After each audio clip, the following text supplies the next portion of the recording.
Most sales VPs talk a big game when it comes to coaching, but very few manage to actually execute a plan that works in the field. If you can manage to get your field coaching working, your frontline manager coaching, you can often unlock 15, 20, or even 25% sales productivity with your current team. So let's talk about the four areas, most common areas we see field coaching initiatives fail. The first one is around pipeline management and whether you're managing your team purely by pipeline. Leaders, if you are purely looking at pipeline, you're missing the quality data of the execution on the front line. Obviously, pipeline, delivering the revenue and margin each quarter is critical. That is your job. But if you're not understanding why some reps are performing and some reps are not, you're not able to see the problem areas and fix them.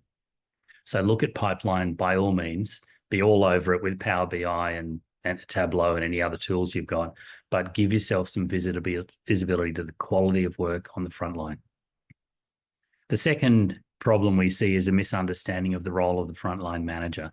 And particularly, it's a view that the frontline manager is there to just deliver the results every quarter. That's obviously, again, critical. But a great frontline manager is looking at both this quarter and next quarter and the quarter after that.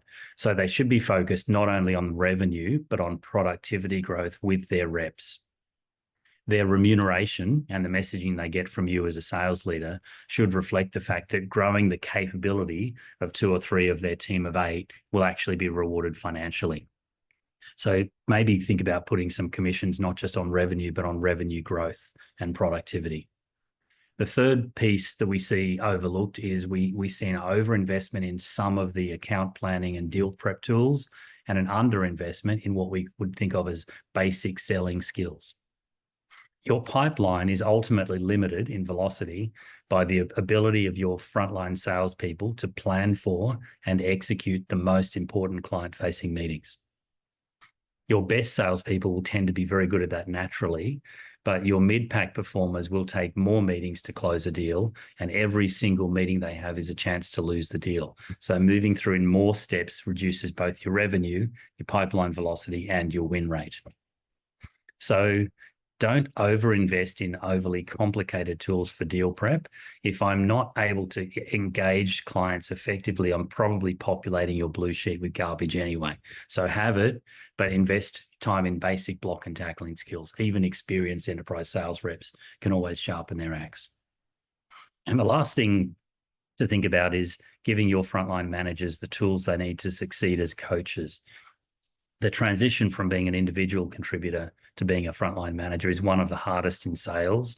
Very few managers get the tools and the training and the support they need to make that transition. And as a result, most frontline managers remain as super reps rather than leaders. One of the simplest things you can do for your team is to implement pre-call planning, a solid pre-call planning process for the team that not only helps rep productivity, but it gives the frontline managers brilliant insights into gaps in capability, mindset, and skills for each member of their team. Okay, good luck. Happy selling, happy coaching.